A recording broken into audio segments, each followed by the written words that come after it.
interaction at any rate, with one another. Nearly 10 books have resulted. We founded a successful journal, Capitalism and Society, and we've had some landmark conferences.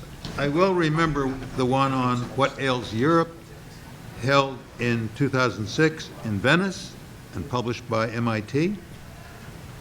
2 conferences on the financial crisis in 2009, the first here, the second in Berlin.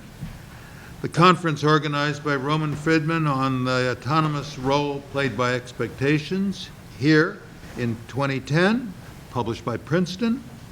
One organized by Richard Robb on individual values and the good economy, held here in 2011 and published by our electronic journal, Cap and Sock. And the one organized with Philip Howard and myself on regulation and social protection, held at Common Good in 2012. These conferences raise the question of whether there is any question for the center to explore that the center has not already chewed over by now. Well, we haven't had a conference on the working poor, maybe because I believe that low-wage employment subsidies are a substantial solution to that problem. But there has been a spate of books, one by David Weil, who's on the program, another by J.D. Vance, who's also on the program, on the working class. And the discussion is related to the broader discussion of the slowdown of the American economy and the debate over the role that innovation, the decline or the misdirection of it, has played in that slowdown. So it's a huge subject that we're tackling today, and I'm grateful to Bo Cutter and Philip Howard for agreeing to be co-organizers of the conference and for making key contributions to it. So we're going to start now with opening remarks by the 3 organizers and going alphabetically. The first is Bo Cutter.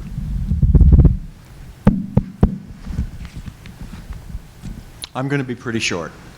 You'll notice a couple of things as I speak. One is a deep ambivalence about what the problem actually is that kind of stems from previous training of, on the one hand, in mathematics and on the other hand in social anthropology. So I'll dance back and forth. And the second stems from the fact that I'm not an accomplished scholar like almost everybody else in this room is. I'm not sure I have the intellectual capability to be one. I come out of the milieu we're talking about. I grew up, my father was a dairy farmer, and I grew up in deepest rural Virginia. And the only reason I got out of it was not because I was smart, but because I could throw a baseball harder than most other people at the age of 18. That didn't last very long either. Let me do topical sentences, not explanations, along the topic that we're talking about. And my answer to the question that is posed of this session is why agency and other values matter. And my first response in looking at that was to say that agency and other values matter in particular when you lose them. And I'll take off from that to discuss briefly the 2 problems I see. One is what's the nature of the problem we're looking at, and the second is how did it happen. As to the nature of the problem, I don't really think that in the modern era economists have had much useful to say about the ties that bind societies together. Ned has, and in his book Flourishing, I thought he spoke to it marvelously, but not many others. But the people who do have things to say about it are political scientists, sociologists, and anthropologists. We'll have a couple here today. Mr. Vance, who wrote Hillbilly Elegy, is a marvelous book by a journalist, and Professor Kramer, who is somewhere in the room, who wrote The Politics of Resentment about Wisconsin, which is, I think, a profound book about the nature of the problems. But the work I'll take off from is Andy Cherlin's book called Labor's Love Lost. He's a sociologist at at Johns Hopkins. And it is, I think, one of the 3 best books written on the working class in the last 200 years. It is a superb book. And basically what he outlines is the rise almost of a coherent society of working men and women that developed out of the emergence in the early 20th century of manufacturing employment that for the first time maybe in human history allowed one person to support a full family at a middle class level with one paycheck. That didn't last very long, but it was the only time. He describes further how that group reinforced itself over the glorious 30 years at the end of World War II. So, from my perspective, what has been missing, except in the works of a very few people, in the discussion of this problem, which has been endlessly about the horrible statistics about where particularly uneducated white working men are, has been the what seems to me obvious truth that they come out of a society and a culture. I'll jump back to that in 1 second. Second, and I don't need to go through it, that society and culture has then been under the onslaught of several things. One, a profound change in social values. That culture flourished when women weren't allowed in the labor force and black Americans weren't allowed in the labor force. So that change in itself altered things. The end of American economic dominance, or the slow end, over the 30 years after World War II. The decline in growth starting around 1972. The inexorable workings out of an economic system which slowly grinds out more and more efficiency, grinds out costs, and in a system where among the most predominant costs were labor, that was going to get ground out. And then finally, a particular kind of technological change that re-emphasized that development. And so you reached after a period of about a half a century, and what's happened to this class and the society is bears a lot of resemblance to the question of boiling a frog slowly. People didn't notice this until the society had collapsed. So what do you do about it?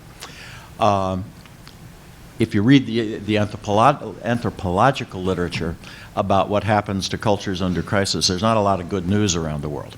But I would just make one point. There is the best work being done on a piece of this, on the what do you do question, is being done by a woman, a scholar named Belle Sawhill at the Brookings at Brookings. And her focus is on kids. And her focus is on an across-the-board set of interventions, which she calls the social genotype, that in her view maximizes the chance of kids born in this social class to be middle class by middle age. I'll end there. I have to start by asking Ned some questions. First, I'll make a comment. I didn't realize that Ned was prescient, that he could organize a conference about the working class and the problems of the working class, and because he organized the conference, thereby elect another presidential candidate. Sort of got a whole, like the butterfly's wings in chaos theory. Ned Phelps, the butterfly. Ned, are you going to stand up when you talk, or are you going to sit down? I'm lazy. I'm probably going to sit down. Okay, well, I won't be. So the Earth has changed the last 10 days. I doubt if Trump supporters, when they went and pulled the lever, were thinking about issues of human agency. But the loss of human agency, in my view, is much of what this tectonic shift is about. I also don't think Trump voters were thinking about the Republican agenda, about dismantling Dodd-Frank or EPA. I don't think they were dreaming about cutting corporate taxes. And of course, no clear policy agenda emerged because, in my view, the election was not about policy. It was about powerlessness. The people who voted for Donald Trump, as both said, have been buffeted by the global economy and by the disintermediation of practically everything. Jobs have been lost and there's stagnant wages. But I think it's more than that. The raw anger that we saw at the demonstrations is not just about jobs or not doing as well as they'd like. I think people are being tired of being talked down to by political phonies, by imperious bureaucrats. They're tired of having to deal with mindless bureaucracy in schools, hospitals. They can't get health care without somebody telling them that they have to comply with stuff that they can't possibly understand, and their health depends on it. And they're at the mercy of some distant source and set of rules they can't possibly deal with.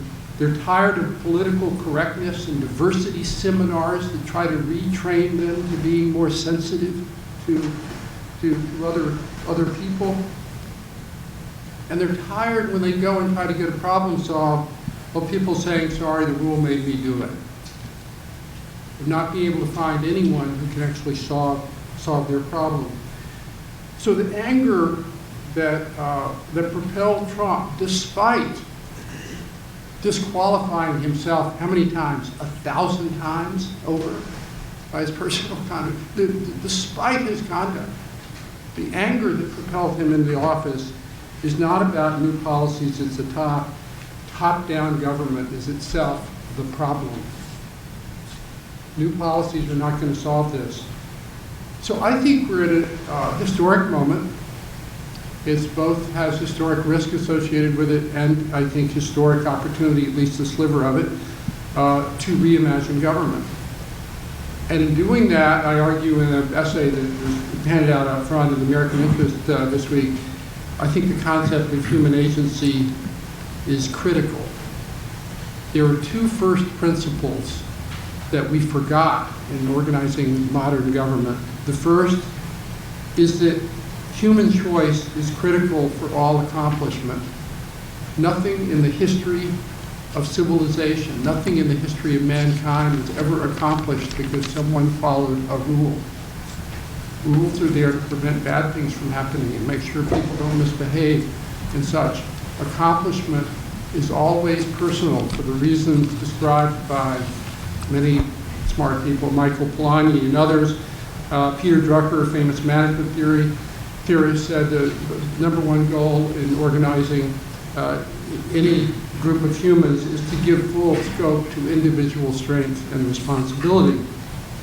Trial and error is the key to all accomplishment. Compliance does nothing but prevent bad things. And if it's too much compliance, it prevents good things. The second first principle is that personal ownership of your choices is required for humans to feel self-fulfilled. People want to make a difference when they wake up in the morning. Trudging through a rule book or checklist makes people feel miserable.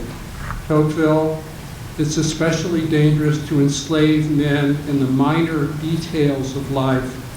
Freedom is less necessary in great things than in little ones. People, when they go through the day, have to feel that they're doing things well, doing it their way.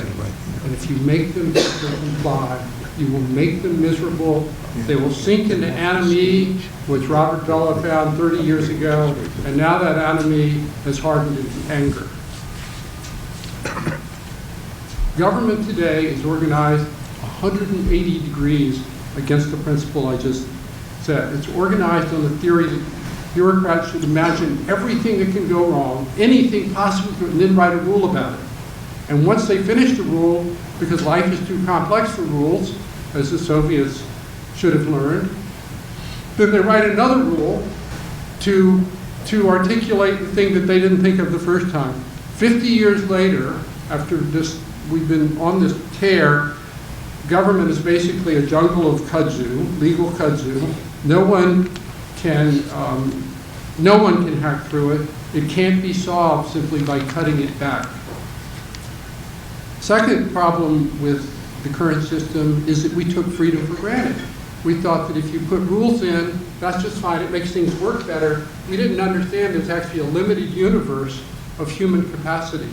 I'm going to show a 2.5-minute video later called Why Bureaucracy is Evil that addresses this point. But when you have many doctors spending up to half of their time, of their day, filling out paperwork, then what you have is a system of government that's no longer understanding the opportunity cost of forcing people to comply all day long. It actually, when you have that much compliance, it changes the way people think. It closes the door to their subconscious, which is where all the ideas and the stuff bubble up from. It closes what Michael Polanyi called the tacit knowledge, the accumulation of things that make things happen. So the solution is not to cut it back. You can't do what Cass Sunstein wanted to do. You can't cut 10% and make it better. It's the same problem. You actually have to, you can't prune a jungle. You have to actually walk away from the jungle and change the philosophy. You have to abandon an input-oriented structure. You have to move to a results-oriented structure. It's not a Republican agenda. It's not about getting rid of regulation or oversight. It's about rehumanizing it, making it simpler so that people can understand it, be accountable to other people for how they do. Law's the framework. Humans become the activating mechanism. People take responsibility. They're accountable. That's the system I think we should move to. And I think if we move in that direction, this tectonic shift could be unbelievably productive for our society. If we move just over from the tired ideology of the left to the tired ideology of the right, I'm afraid we've bought 4 more years of paralysis and culture wars. Thank you. So I'm going to make a slight change since Raicho is who was going to be talking about the gains as losses of innovation. We're not there yet. Yeah, but I was going to change it a little bit as we run, because if you incorporate, talk about what he was going to talk about partly and now. include the... But not now, though. Okay. So then think I just- re-change and we stick to the schedule, and, Yeah, and now yeah, Ned yeah. is going to talk for 10 minutes Yeah, about... I'm going to speak as one of the organizers, if I may. As I see it, I don't think there's any disagreement, but let me be explicit. As I see it, the conference was conceived as Mike, Much closer to much the, closer to the mic. oh, really? yeah. Oh. We don't really need mics anyway, do we? Yes. We do? The conference was conceived as presenting findings on innovation developments in recent decades and connecting that to the recent to developments in income distribution over recent decades. Of course, in recent days, it's hard not to be distracted by the thought that recent innovation developments can also be connected to the surprising swing in the total vote count between the Democrats and the Republicans. I think what happened there is that everybody in the heartland is feeling bad, and they just shifted their votes to the Republicans to express themselves, while the Democrats kept all the votes at the coast, in the coasts, and that was it. Nothing more complicated than that. I have 2 recent interests in this area. The first is taken up in the back outside page of the brochure that you all have. there does not appear to be a widening of the gap between the wages of the least advantaged, the bottom 1% or the bottom 10% for that matter, and the middle class. They did lose ground for a while, up until I think about 1990, but then they got it back. So that we're still where we were in terms of the least advantaged. We're still where we were about 1970. What we do see in the data is that average hourly compensation of working class employees in the private sector grew more slowly than average hourly compensation in the aggregate for all employees. I'm talking about, when I talk about the working class, I'm talking about the second and third deciles, or maybe the second, third, and fourth deciles. Now, this subject is obviously not the subject of Rawlsian justice, which is all about the underdog, the least advantaged. Adam Smith might have worried that these people have suffered some loss of dignity or respect. But I don't see justice, at least in the way that I'm accustomed to thinking about it, I don't see justice as requiring that we pull up their wages just because they've lost something in their wages relative to the population as a whole. They haven't suffered a decline in hourly compensation in toto, once you include benefits as well as wages. The idea that, oh my goodness, somebody has lost ground, haven't risen as fast as the other, that idea, that's a modern corporatist idea that the economy ought to be a sort of a single body, or if it isn't that way, it ought to be that way, and so everybody's wages should move in lockstep. Now, I think it would be a mistake to go down that direction, although I think we're already going down to it. We're well on our way down that path. I think it's also a mistake, as I say, I think it's a mistake to see the problem as one of inequality. That distracts from the fact that work is a good in itself. As William Julius Wilson said, work organizes his life. Work organizes life, and there are many. Work is the spine of having contact with society. But there's, of course, more to be said in that direction. Work is not all equal. As is argued in the brochure, in Appalachia and westward to the Great Plains, a great many men, and I'm sure many women as well, have lost meaningful work.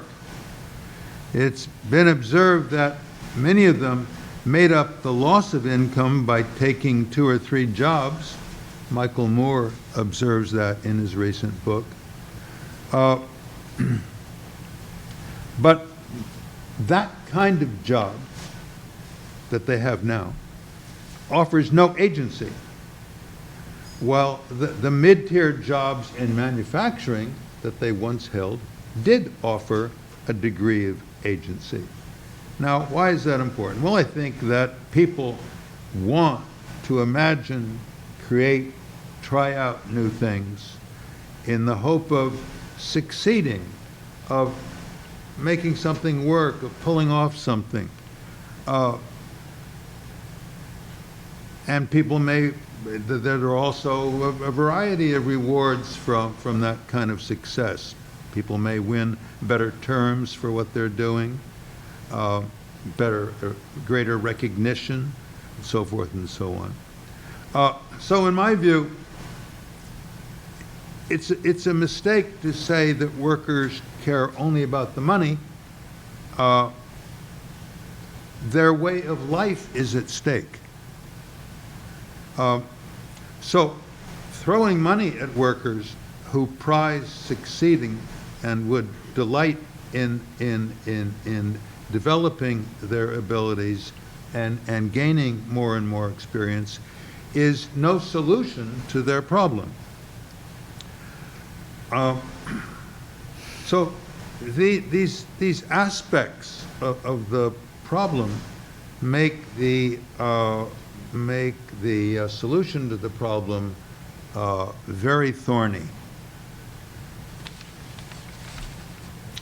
Very good. You're exactly on time, Nat. So, It's experience. thank you. Now there's some unfortunate news that Raicho is not going to be speaking this morning about gains and losses of innovation in the postmodern era, as he couldn't make it. So instead, Nat and Gylfi Zoega are going to they're going to discuss the topic that he was going to cover. Gentlemen, I think, Gylfi, if you start, 5 minutes. I think I'm going to take the first piece of Raicho, Okay. and Gylfi's going to take the second piece of Raicho. Okay, no problem. Well, one of the things that Raicho Bojilov was going, this section of the program consists of reports from a research team I organized, consisting of Gylfi Zoega, Raicho Bojilov, and Saif Ammous. Gylfi and Saif are both here, but Raicho fell ill and at the last minute and was not able to make it.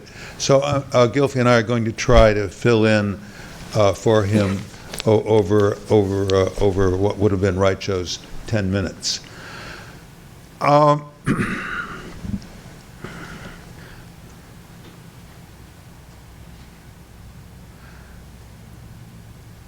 One of there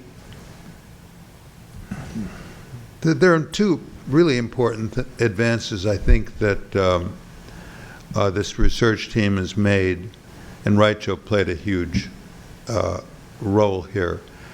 And one of them was extracting from productivity data a time series that could be thought of as having to do with innovation.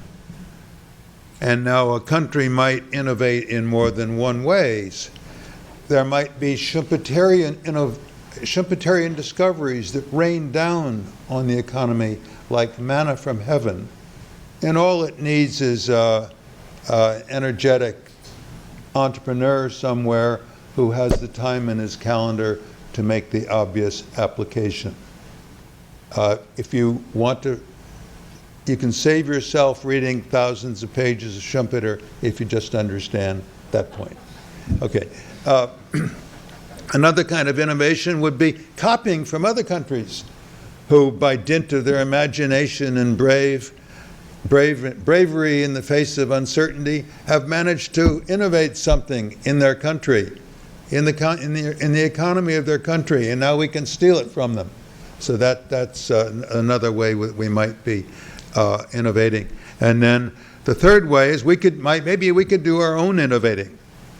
We could use the imagination of our business people and their creativity in building new things, and their willingness to try it out, take a chance in the economy. We could do it that way. So now that's what I mean by, I will call that indigenous innovation, even though Amara Bidet told me the right word is endogenous innovation, and he's usually right. But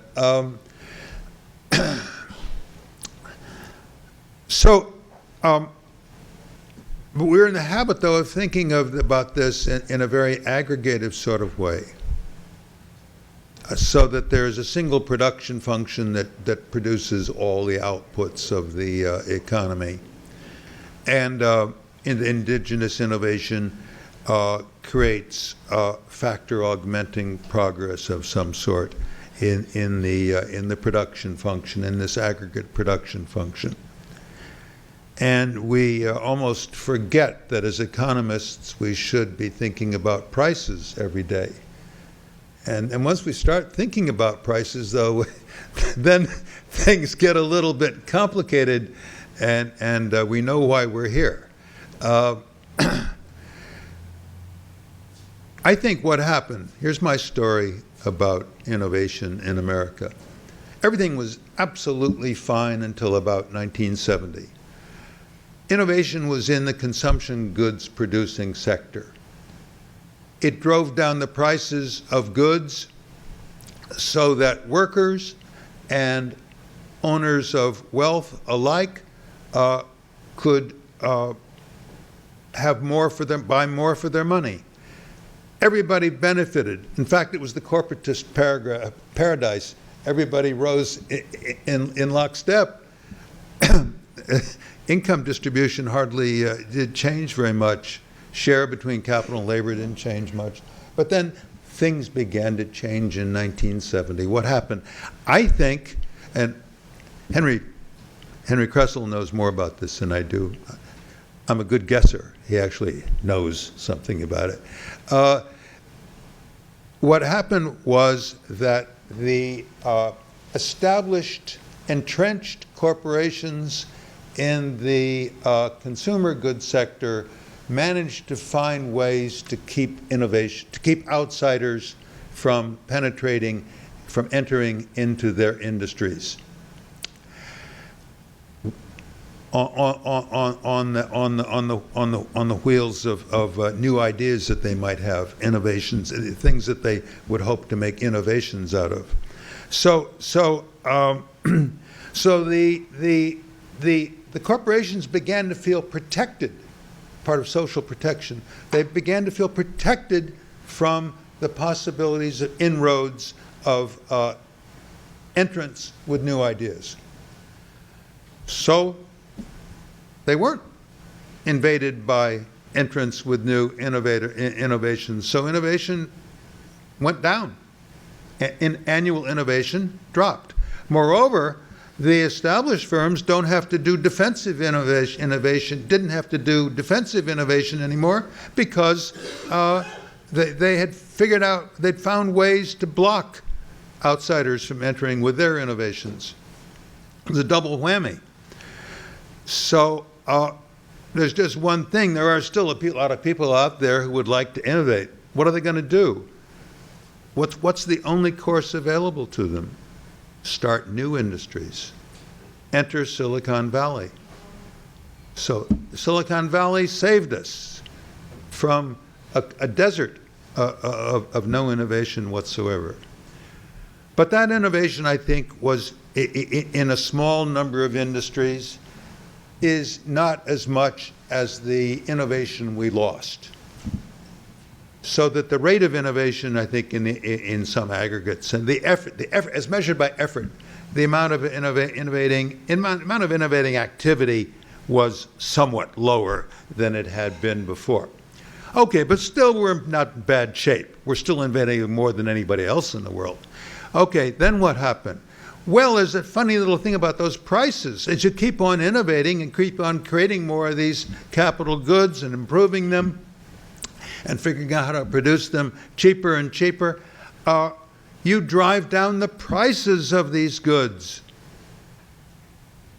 That's my story. And what the GDP tries to capture is the value of advances. Not some mechanical measure like hours worked or something like that. So that's my story. That explains the slowdown of GDP. That story explains it. Now, is it right? Well, it'd be awfully nice to look at the evidence on the prices of capital goods, prices in the capital goods sector. Well, there's a guy named Fred at the St. Louis Bank. Maybe there's no such person named Fred, but anyway, there's a Fred at the St. Louis Federal Reserve Bank who has been calculating, bless his heart, the real prices of investment goods since 1947. Raicho and I nearly fell off our chairs when he discovered that when we were on the phone. And I said to him, Raicho, what's happening to that price index? Is it going down? I'll say it's going down. Now, it went down somewhat up to the 1960s or so, but then it went down more swiftly thereafter. And now it's plumbing the depths. I don't know how far these prices can drop. We'll never see any innovation if we don't somehow get around this problem now. Anyway, so there is evidence on behalf of this story. I'm sorry I couldn't squeeze all that in one half of Raicho's 10 minutes, but I did the best I could. Thank you, Ned. So, Gylfi,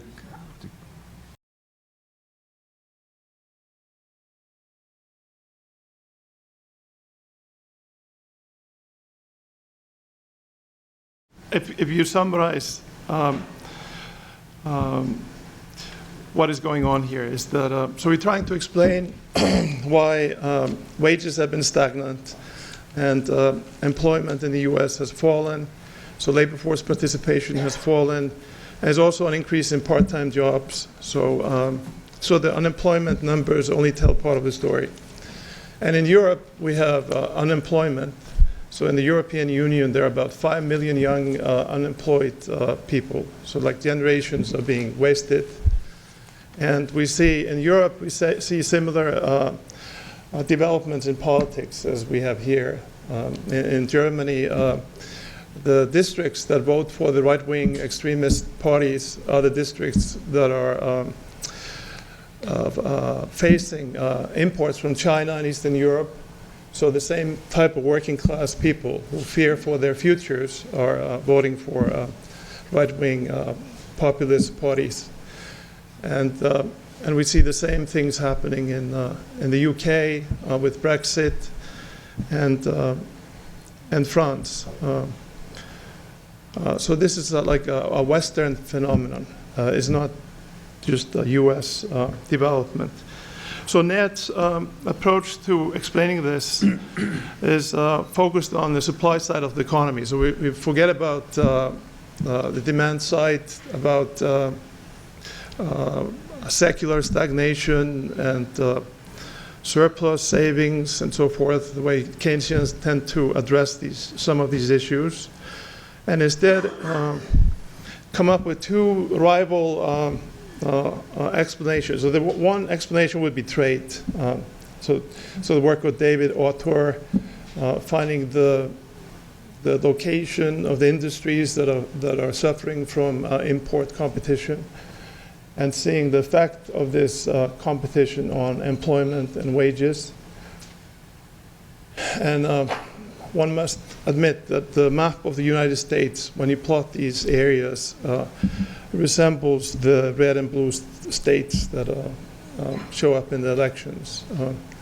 But Ned's and our work here is not about that. It's about innovation. So there are two strands.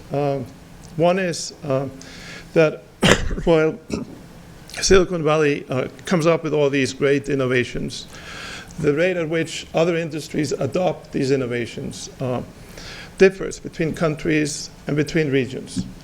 So in Europe, we have Southern Europe not adopting many of these innovations, so having low growth and high unemployment, whereas Northern Europe is much quicker. So that would be one explanation. So there are all these technical innovations, but what is missing is to innovate in terms of the organization of firms and institutions that can take advantage of these new technologies. And so that would be the theme of his talk. So he said the price of investment goods, relative price of investment goods has fallen. So that's due to Silicon Valley. And the investment goods sector being labor intensive, that would, in a two-sector model, reduce labor demand, real wages, and employment.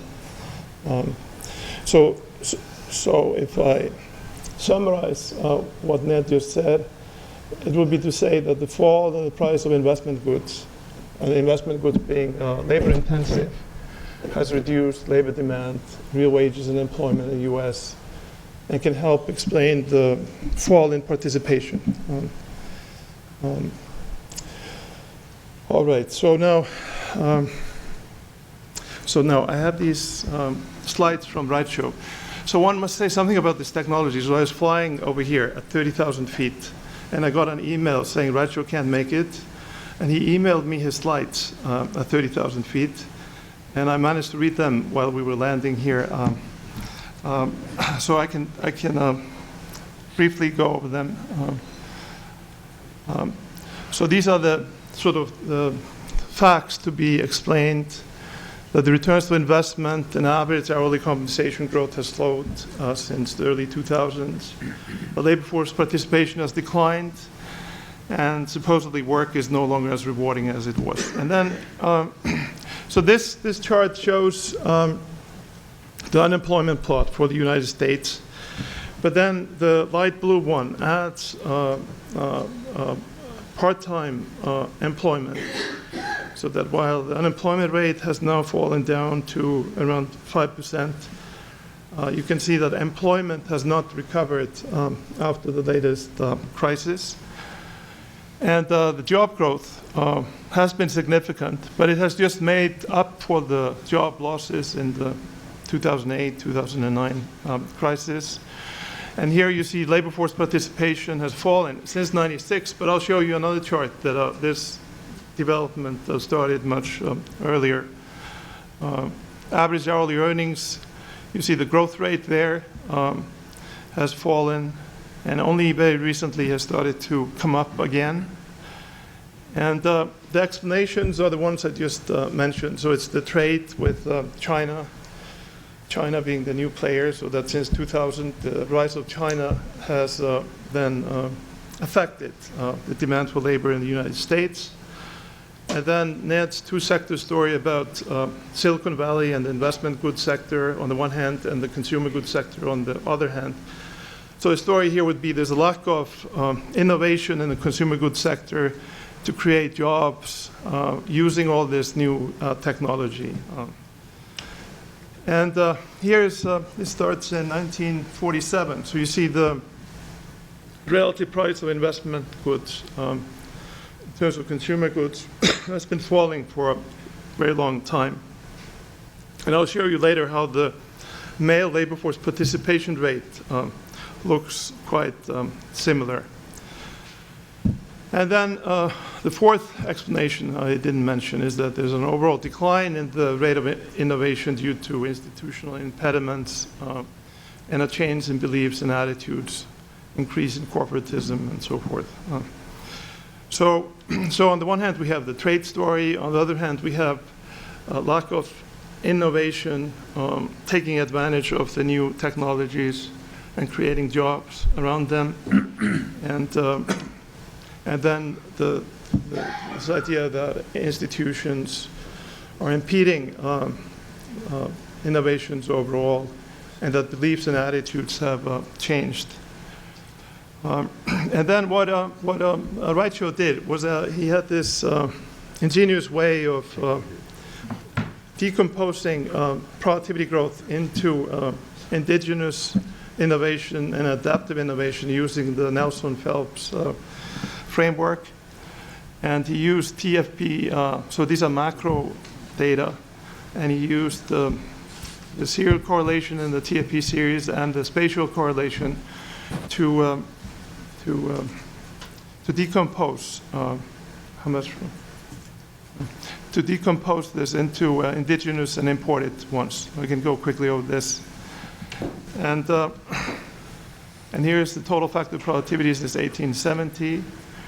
And this is his series of indigenous innovations. You see a lot more volatility in the series in the first part of the 20th century, and then less.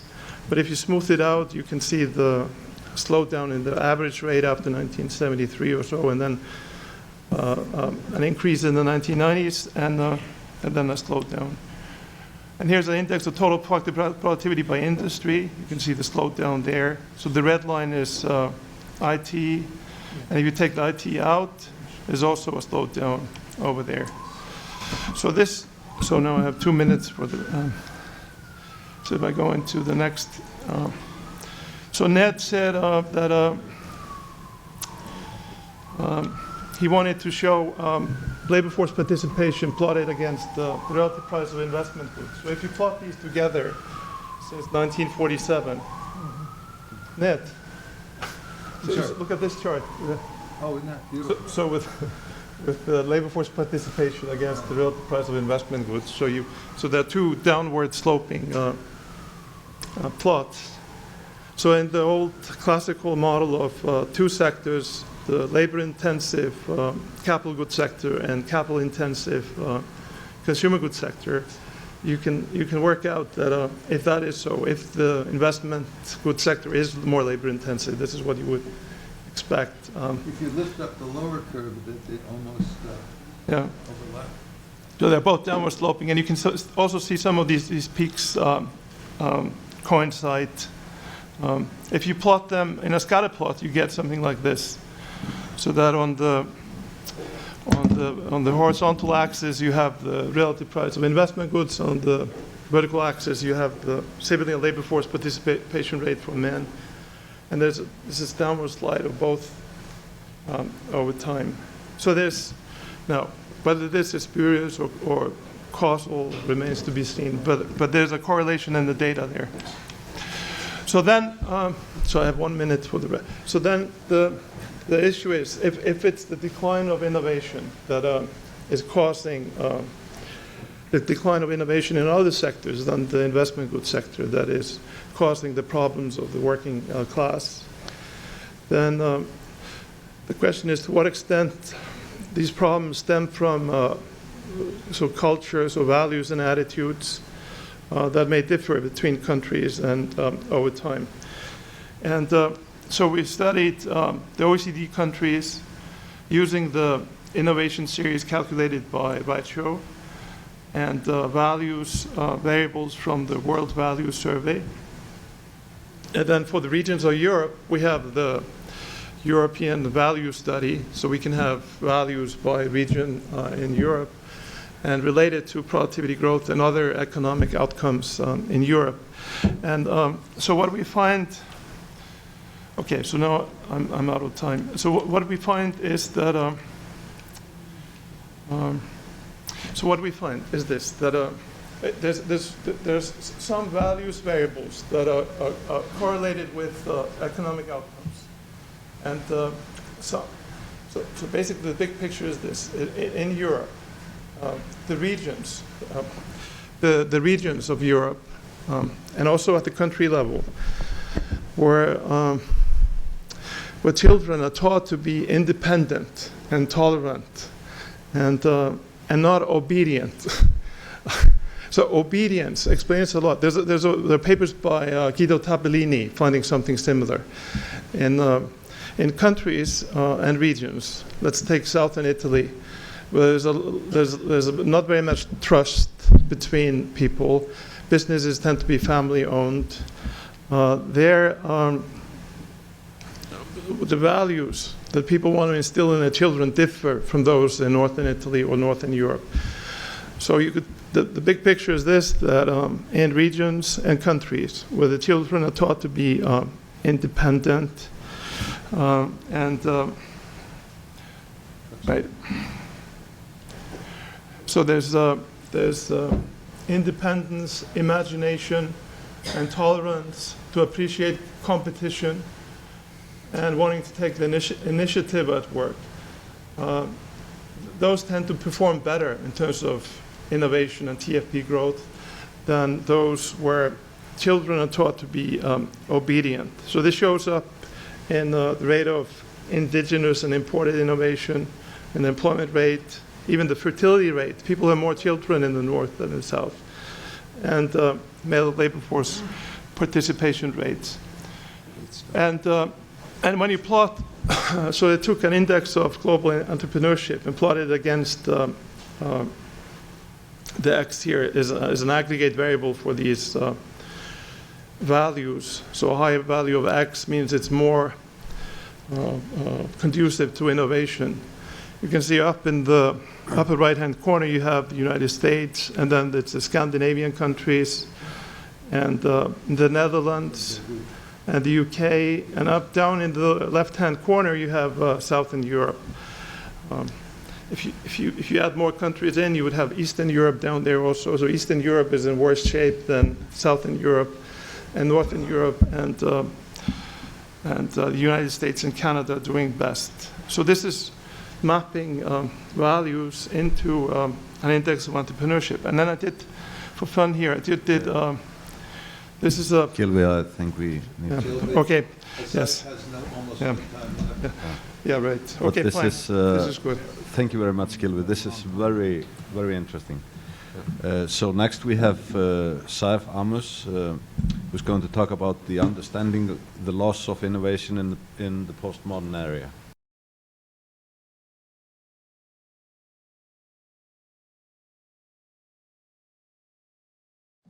Good morning, ladies and gentlemen. Today I'm going to try and give a little bit of a historical perspective on the material that Professors Phelps and Zoega had presented. So when we think about the history of innovation, looking at it, I think the data is borne out by doing a little bit of a historical comparative analysis. We see that, for instance, the period of the first industrial revolution was a highly innovative period in human history, when we finally figured out how to use fossil fuels to make human lives better. The second industrial revolution, from 1870 to 1910, was the one in which we applied the insights from the first industrial revolution in order to improve people's lives. And we can say this was the period in which the modern world was invented. And if some of you are familiar with the work of Peter Thiel, this really was the period of what we can call the 0 to 1 innovations. In fact, a look at some of the most important innovations that I've outlined from that 40-year period, it's quite astounding, because pretty much everything important in our modern world was invented back then. Everything from plumbing and cold and hot running water, electricity, engines, automobiles, airplanes, subways, elevators, an enormous number of innovations in medicine and in agriculture and industrialization, telephones, wireless, telegraphy. It's really quite outstanding. And in fact, it's not just the qualitative observation of the type of innovations. An economist by the name of Jonathan Huebner has looked at a study that gathered the 6,000 or 7,000 most important innovations in human history, and he graphed them by dates. And we find that the period basically from the late 19th century, 1870 to 1910, was the one that had the highest number of innovations per capita, considering the number of people that lived back then. And over time, we see that these numbers per capita have declined. Now, obviously, the ones that he chose were the most significant innovations. So perhaps there is something to this. In fact, when we think about the innovations of the 20th century, there was the third industrial revolution, which is the one of telecommunications and computers and programming and so on. And not all my talk is going to be doom and gloom, and I'll come back to this in the end, and there's going to be a happy ending. But if you'll excuse me for a minute, perhaps there is a case to be made that the innovations of the technological revolution of the 20th century were not as important to our lives as the ones of the 19th century. And I think the example of running water compared to the iPhone is, I think, a telling illustration of this. So why do we see this slowdown in the 20th century, and why in particular after the 1970s do we see this getting worse? Obviously, 2 world wars and a Great Depression in the first part of the 20th century didn't help. But then after that, we see, innovations in most of these technologies were mostly about improvement, optimization, economization, and popularization of the inventions of that golden period in the late 19th century. So if you think in terms of energy, we're still burning fossil fuels, and we're just finding more efficient ways of doing it, whether it's transportation, still airplanes and cars and undergrounds and so on. And really the transformative innovations have maybe been a little bit thin on the ground. During our research, we've identified 4 broad phenomena that can be said to be driving this slowdown. The growth of the mentality of materialism, and if you look at it from a historical perspective, we can see that civilizations in the sort of course of the rise and fall of a civilization, people are initially driven by societies are interested in conquesting and in conquest and generally they transform that enterprising spirit towards the commerce initially, but then after that leads to a lot of prosperity. You see the new generations that are born with a golden spoon in their mouths are not likely to have the sort of work ethic and determination that their parents had, and that would lead to some sort of decline and decadence, if you want. We can talk about Jack Barzoon identifies the 20th century as the century of the shift from liberalism and enlightenment to liberality and entitlement, which is a nice little play on words.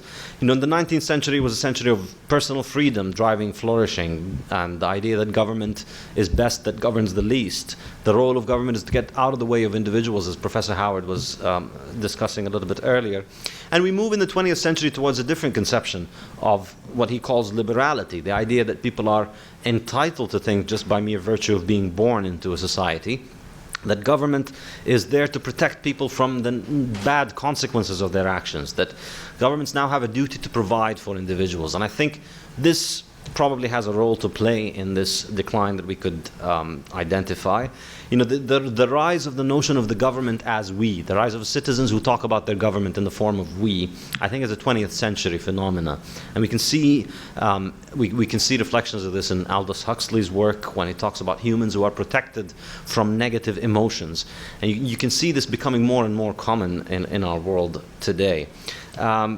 And of course, and Professor Phelps has spoken a lot about this, the idea of corporatism itself is a major driver of this. And I'm not going to dwell a lot on this because I don't have a lot of time, but I have an example to illustrate this. And the 4th one is NIMBYism. And for me, as a university professor, I see this in my students. Perhaps a long time ago, most students were interested in being the ones that would develop the new technologies or being the one that makes, the new car or the new airplane or so on.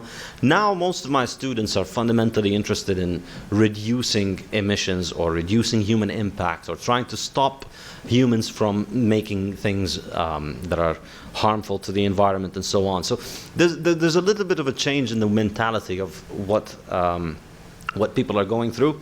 And, I think we can identify it as we've moved from trying to improve peak performance, trying to make the thing go fastest, strongest, longest, best, and so on, to a world of safety and affordability and protection. The least emissions, least fuel consumption, and least impact. And the example that I'd like to bring up about this is the example of flight. If we look at airplanes today, sure, the price of airplanes, this is the price of a ticket in the US per mile or per ticket, and we see that it has gone down, maybe something like 50% in the last 30 years, which isn't astounding, but it's also not bad. It's cheaper today to fly. So definitely flight has gotten cheaper, and definitely it's become more affordable and available. So the number of people that fly recently is around 3.5 billion people per year, or 3.5 billion passengers, not number of people, the total number of passengers carried.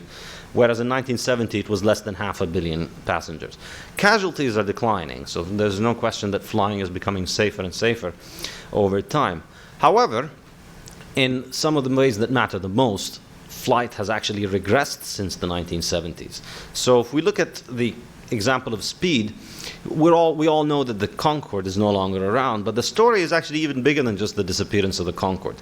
If we look at, I've collected the data on the speed record, this fastest airplane that has ever to fly. And I was astounded to find that the speed record today is still held by the Blackbird SR-71 military aircraft from 1976. In the intervening 40 years, there hasn't been a single airplane that has flown as fast as the Blackbird SR-71. So for 40 years, the record has held, which is astounding. You know, all of the advancements of technology that we've had in the last 40 years have not allowed the US military to improve on that airplane. Not only that, but the SR-71 has been discontinued and retired, and the replacements for it, the current fastest aircraft, the F-15, actually goes slower than the SR-71 used to go 40 years ago. But more importantly, if we look at the airlines' speeds, you know, the things that is relevant to consumers, we see that generally the average speed of the commercial airliner has lagged something like 20 years behind the record books. So as soon as a technology manages to get into the record books, within 20 years it's commercially deployed into the airlines. And this more or less continued up until the 1970s. Again, that date continues to show up, the mid-1970s, early 1970s, at which point the Concorde was introduced. And we see the Concorde here is essentially, you know, the military had reached that stage 20 years earlier, being able to drive the Concorde at the speed of the Concorde.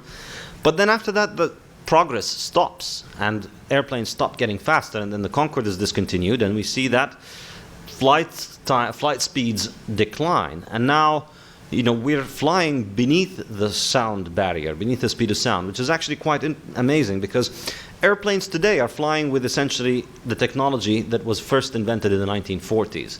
So when you fly today in an airplane, there were airplanes that could go this fast in the 1940s, and all of the improvement in the 1940s have not transferred to commercial improvements in the airplanes that we try. And we see, you know, the flight speed record, the elevation record have been set in 1976. The fastest aircraft, the Concorde, existed in the 70s but doesn't exist anymore. And in fact, one eye-opening story about this is the most common airplane today, the one that is the most used around the world, is the Boeing 747. In fact, the Boeing 747 was commissioned by Pan Am Airways in the early 70s. And the vision was that the Boeing was going to introduce the 747 as a makeshift solution until the 2707, which was discontinued, was introduced. So the future in the 1970s, it was quite clear to Boeing and the airline industry that we were going to move towards supersonic flight very soon. And the 747 was meant to be a big carrier that was going to tide us over for a few years until the 2707 is commercially deployed. And then the 747 was going to be transferred towards carrying freight. And instead, the 2707 was discontinued. It did not continue. And the 747 is today the most common airline. And this is the one that I flew in here, a flight that took an enormously long amount of time with a baby. And it wasn't very pleasant. And it's quite amazing to think that, you know, my grandfather flew the Concorde. My father didn't. I probably won't. And, you know, my child will hear about this plane that, you know, an ancient civilization effectively had built that could go much faster than what we could go right now. But, you know, maybe even in her lifetime she might not be able to ride it. So what are some of the drivers of this? I think, you know, we don't have enough time to get into this story in detail, but you identify some of the causes. Airbus and Boeing, or at least Airbus in Europe, they were quite hostile to the development of supersonic flight because they were quite invested in subsonic flight. So maybe there is an element of corporatism in this regard. The notion of trying to make airplanes more efficient is actually quite astounding. You know, the 787 and the 777, every time the new airplane is introduced, they don't tell you this one is going faster or stronger or better. They're always just telling you, oh, this one uses less fuel, and this one is more efficient, and it makes less noise, and the material is lighter, which is nice, you know, but not much consolation when you're on the 8th hour of a cross-continental trip. Lots of NIMBYism about, you know, sonic booms and all of that stuff, even though modern technology has allowed supersonic flight with very minimal sonic booms and very minimal annoyment to people on the ground. And most importantly, perhaps, was the volatility of oil prices after the 1970s. I think my time is up. All right, 2 more minutes. So now, forget about the doom and gloom. Now this is the happy ending that I promised you. Perhaps in the same way that we see that the second industrial revolution was the one that applied the applied the technologies of the first industrial revolution to make people's lives better and spread them, perhaps we're witnessing the fourth industrial revolution right now, and it is the one that has made the benefits of the third industrial revolution in terms of internet and connectedness and knowledge widely available. So now today, basically anybody in the world for something like $20 or $30 can buy a smartphone that can access all of the world's knowledge as well as connect you with anybody else in the world. Now, this might actually be how we get over the cultural problems that we were identifying, or the political and corporatist problems that we were identifying as the drivers of this slowdown in innovation. Because what is happening now is that ideas don't need permission to travel anymore across the world, and people can just log on online and meet with like-minded people. You're no longer constrained by your political location, you're no longer constrained by your local culture. And one term to describe this is that this is the era of the sovereign individual. It doesn't really matter if you live in a place with horrible institutions. Some of the most important innovations online today come from people living in countries with bad institutions. But once you log on online, you find your own community and you find your own people that you can connect with and produce the flourishing that you want. So if you think of things like Wikipedia, Uber, eBay, Bitcoin, online learning, YouTube as a forum for artists, it really, the notion of disintermediation and the notion of not having to rely on central parties will perhaps allow for this sort of flourishing to take place in the 21st century, because anybody who has a good idea can connect with others and no longer has to rely on their politics. So perhaps, we might not be able to fly much faster because airlines are still controlled and regulated by governments that are suffering from all the problems that we discussed. But hopefully telecommunication will mean that we won't need to fly as much, and perhaps all of the real improvements in our livelihoods will come from that kind of innovation. Thank you very much. Thank you very much, Saif. It's very interesting to know that if you want to travel faster in 2036, we have to start spending more on the military now. It's important information. But next is Henry Kressel, who's going to be our discussant today. And yeah, Henry.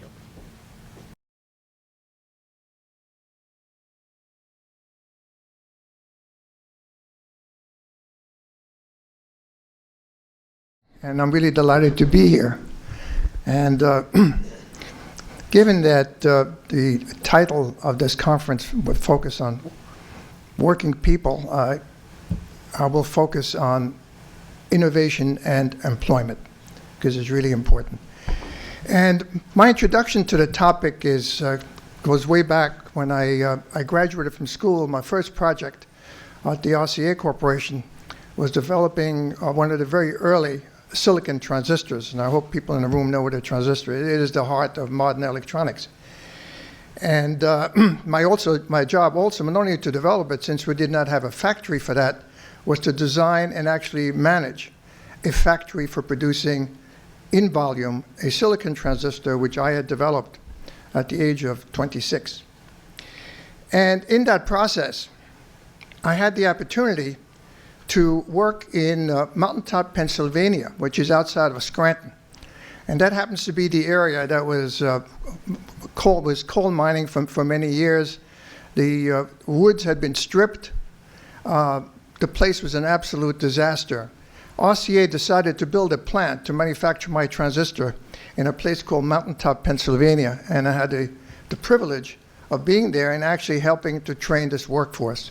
And what was really amazing, how intelligent these people were and how willing and hardworking they were once we introduced them to a completely different technology. These people had a very poor education. They came from very poor coal mining areas. And within about a year, we had a high-functioning, very efficient plant. And I must tell you, I learned more from these people working and developing my technology than I learned on my own, because they were willing to show me what they were doing. They were showing stuff. They were recording it. And it was really a marvelous experience. Now, why am I talking about this? Because this is a perfect example of how you replace an old industry with a new one based on innovation. Incidentally, this transistor went on, I believe it's one of the most successful in history. It's still produced, but not in the United States. It's produced in Europe by the billions, and it's still used in making circuit boards. In any case, I gained a huge amount of respect for the working class and the capabilities of the working class when you give them an environment in which they can develop their minds and become productive. Unfortunately, what we have seen now, as a result of globalization and corporate decisions to move manufacturing from the United States, is that the opportunities for people like that are declining. Let me give you a personal example. I was flying to China last year, and I sat next to a gentleman, and we were chatting on this long flight. And I asked him how often he flew to China. He said, well, I go there about every 6 weeks. And he told me this story. He inherited from his father a factory manufacturing hosiery, socks and stuff. It was located in the south and employed 1,000 people. And he said, well, we were selling to Walmart and Target and all those, and every 2 weeks, every time they had a new order, they asked me to cut my prices because they were able to import socks cheaper. And after a while, it just became totally non-productive. After even I invested in the best machinery, automation, whatever you want, I simply could not compete. So I found a partner in China, moved all my equipment over. They took over the complete responsibility for training the manpower and for installing and, in fact, for keeping the plant going. I'm still a partial owner, and we import all our socks, and we sell it in the United States. Then I said, well, what happened to the factory? He says, well, we tried to sell the factory. There were no buyers. So we fenced it, and eventually it became a nuisance. We knocked it down. And it's after many years now, it's still empty. No one has moved in. So you ask the question, what happened to these 1,000 people? Let me give you another example of what happens. I visited a factory that used to be a factory making sneakers, fancy sneakers. So I come in and I see this huge room that was pretty much empty except for a few people stuffing boxes, and I was ushered into the executive suite, and the owner shows me around. He shows me a room with about 12 designers working on workstations where they were designing these sneakers, all fancy shapes and stuff. And then he says, well, after we have a design, we make a mold. And he shows me where they make the mold. And then I said, what happens afterwards? Well, it's not very complicated. After that, electronically, we transfer the information for the mold and the rest of the process to South Korea. They manufacture the sneakers for me, and they ship them back. They took me on a tour. And it really turns out the only jobs that were left were relatively well-paying jobs, these people doing the design at these workstations, not very high-level stuff. The software, incidentally, was American. And then people stuffing boxes and shipping it to customers. So you ask, what happened to all the other people that were in there in that huge room that used to make the rest of the sneakers? I don't know what other jobs they have. But certainly, that represents a class of problems. We have displaced major parts of the working class and not given them meaningful replacements at the rate that our innovations would say we should. And that's really what I want to talk about. Well, I think we're all familiar with this curve, and I don't want to belabor it. I just want to focus on a little bit on the changes in GDP. As you can see, we had high rates of growth before 2000. After 2000, we're probably in the 2% range, so which is generally construed to be inadequate. So there are many reasons for that. I'm not going to go into it, but the one area that I'm going to focus on is what has happened to so-called growth industries, just like my particular contribution was growth industries, semiconductors, replacing mining in this particular area. What's happened to these industries that were the potentially growth industries in the United States that are no longer here? So, and which could have moved this GDP curve. What we have witnessed in the United States, in fact in the world since 1980, with the rise of the Asian economies, is a total revolution in the manufacturing space of the planet. As you can see here, comparing 1980 to 2005, that the value of high-tech products, which is all this curve has in world trade, has gone from 159 billion to 2.26 trillion. But look at the US share. It's now 12%, down from 29%. And meanwhile, the Asian share of this particular trade, which is really the high-tech, high-growth areas, potentially, emerging Asian contributions have gone to 37%. So this does not come free. That means that the employment that would have gone to the established countries, including the European Union and even Japan and the US, has gone to Asia. So one of the questions that one would ask is it because innovation in the United States by some measures has declined? Perhaps, but it's always interesting to look at patents, which is really one indicator of innovations. As you can see this on this particular curve, that top line is the rate of growth of patents which are released in the United States since 2000 has just gone up dramatically and continues to grow. So what really means is we have people keep inventing things. Unfortunately, a lot of the things that are being invented reduce employment and not increase it. For example, a lot of it is business systems. Automating processes that normally some humans would do, and now it's being done on a computer, so you need fewer people. So this, what we call innovation in this particular instance, is not necessarily one that increases employment and takes care of the people that we have just talked about in displacing them from other industries.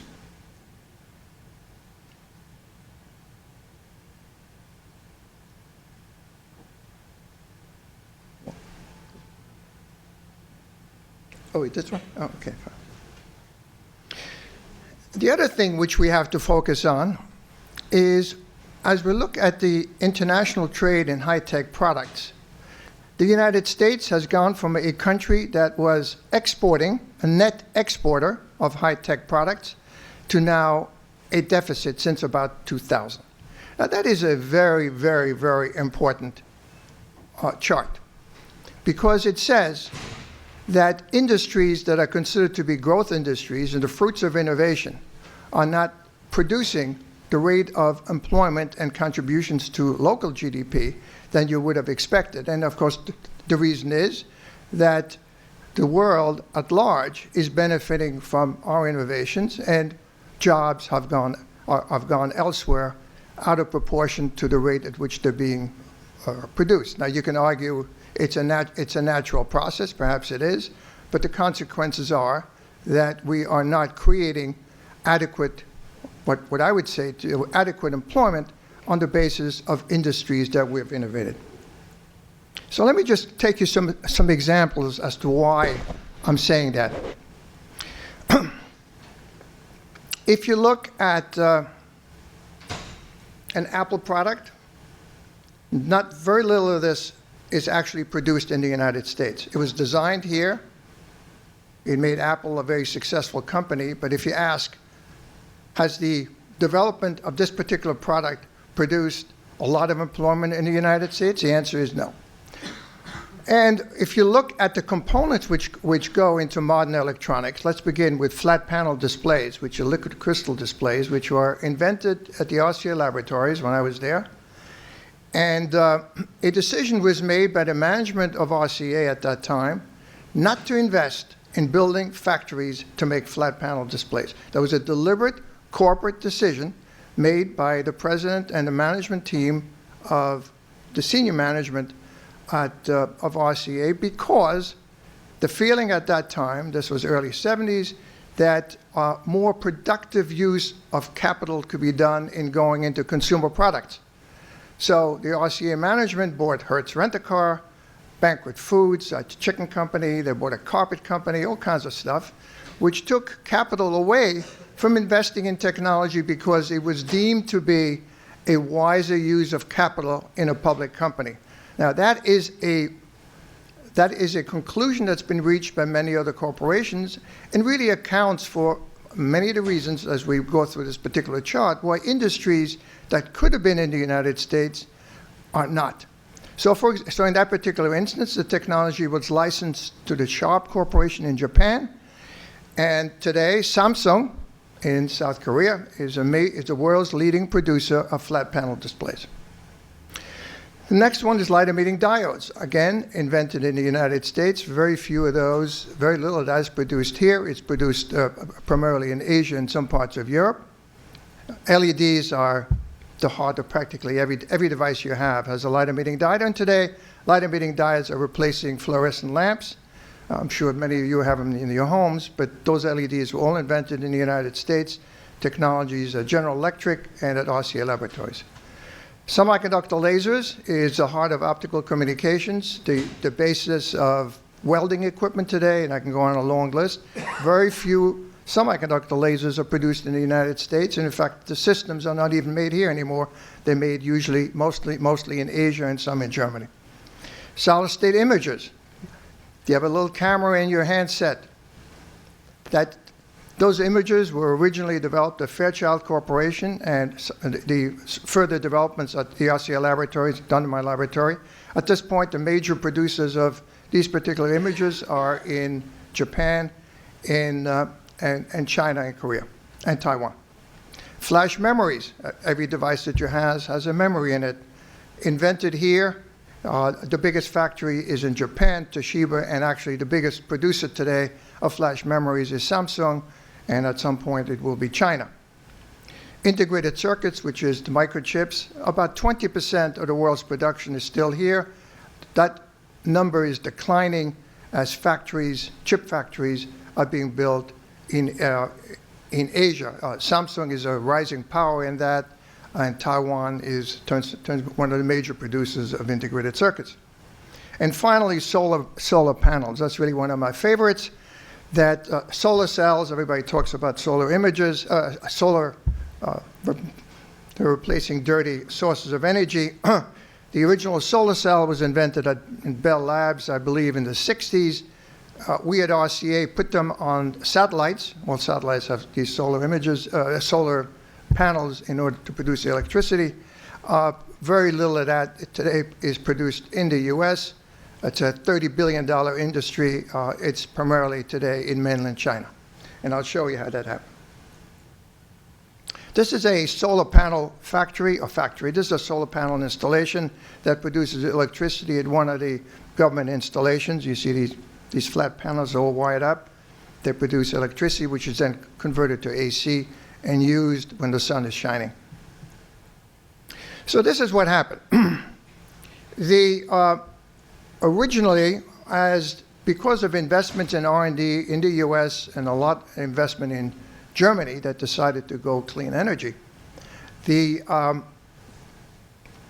factories and investments were made in bringing these solar panels down to economic value for general consumers. And as costs went down and technology improved, there were incentives put in place, started in Germany, for installing solar panels into homes and industry to produce electricity. So what you see on this chart is you see that peak is the time in the early phases of this particular industry reaching commercial stage, where the U.S. produced about 45% of the panels in the world. It was a very small number because this was primarily funded by venture capital and small-scale manufacturing.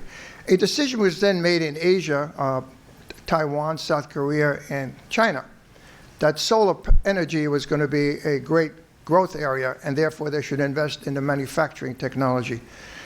So as you see the decline, at this point, the bar curves show you the growth of manufacturing elsewhere and the share of that market left in the United States, which is just a few percent. So what's happened here? This was a growth industry, $30 billion annual industry, and growing maybe 20%. It's amazing. It's growing like weeds. Very important in the US. And here is a potential place where we could have employed a lot of people, and we're not. the industry has left. And the industry has left because it takes enormous capital investment to build large plants that are fully integrated.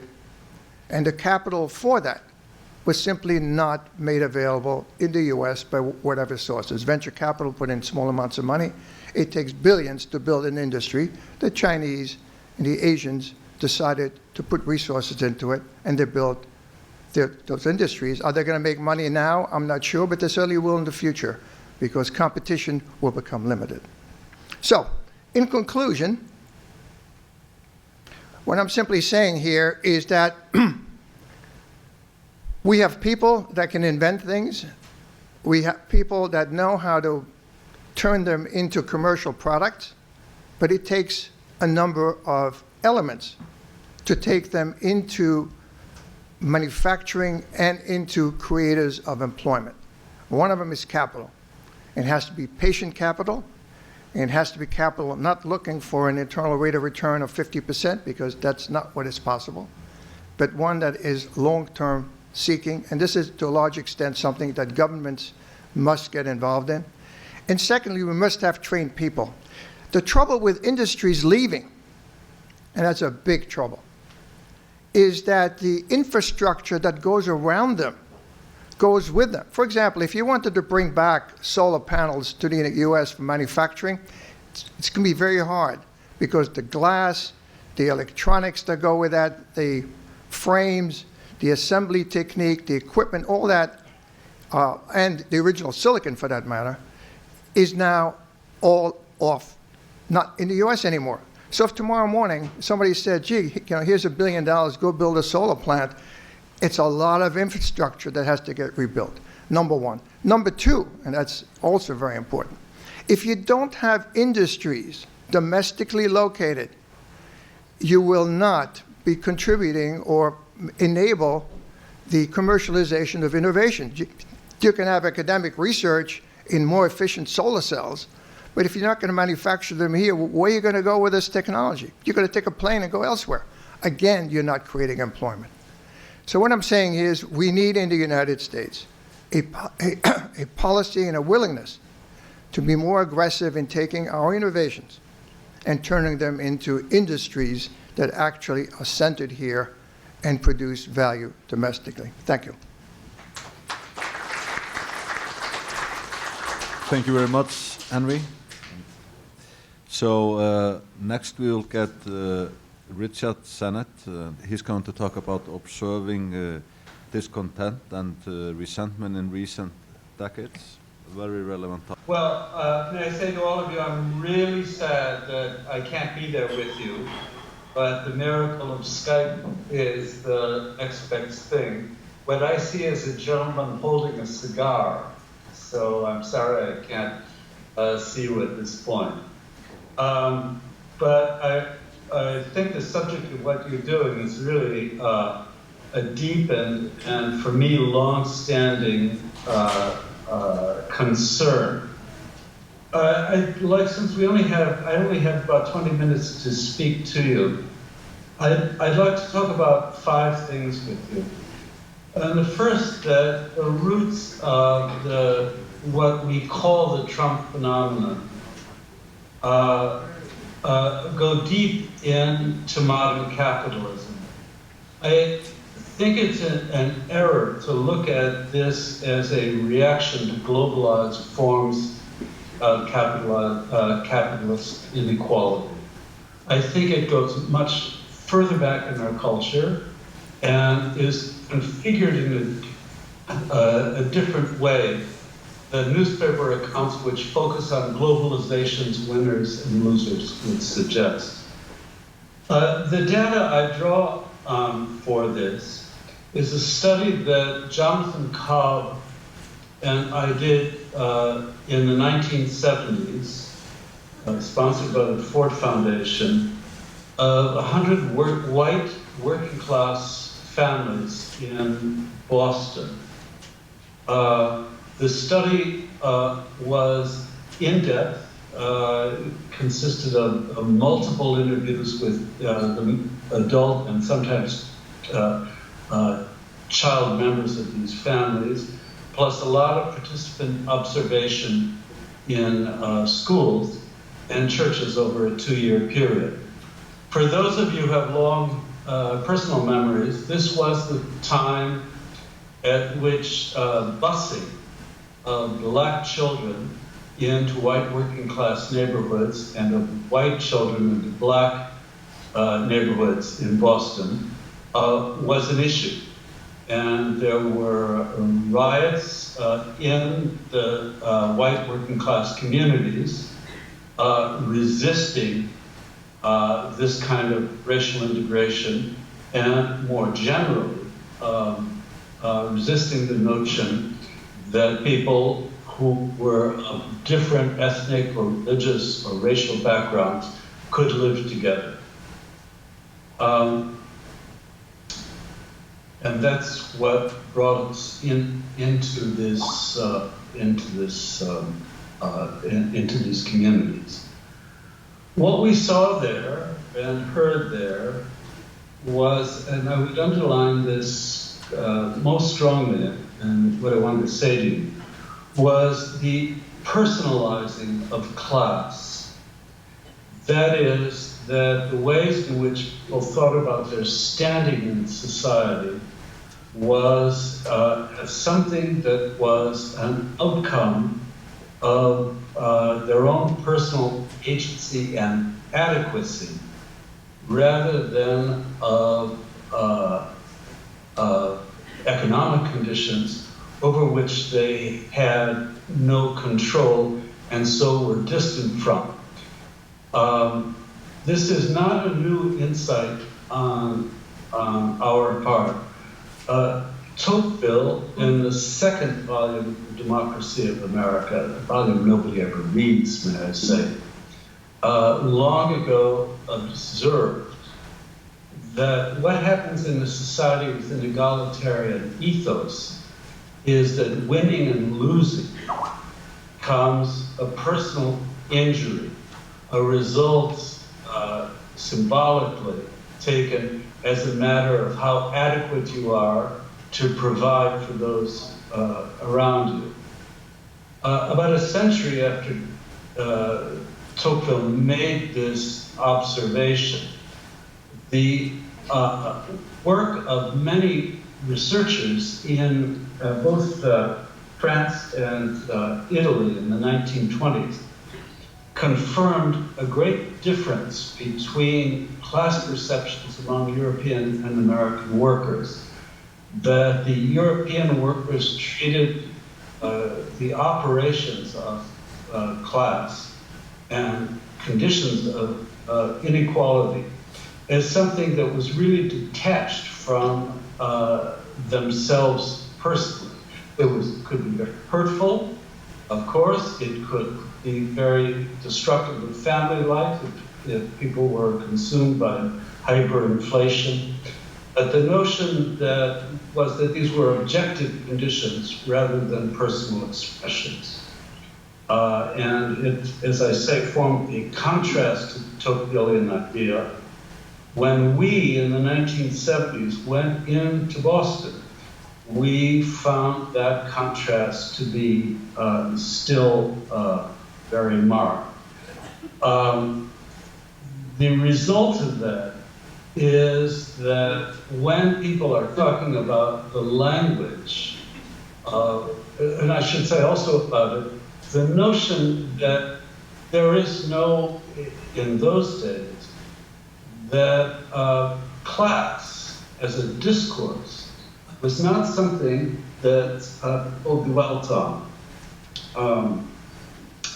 By that I mean that the general boom in the United States after the Second World War reinforced the notion that where people stood was a result of who they were, rather than what they did, rather than conditions over which they had no control.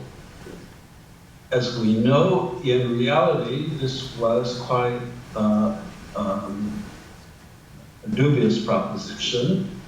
Even during those boom years, there were many people left behind, but still the ideology, culture of opportunity was such that when somebody fell down, or, as was true of most of these workers, stagnated in working class positions, again, something we think about today as peculiarly modern.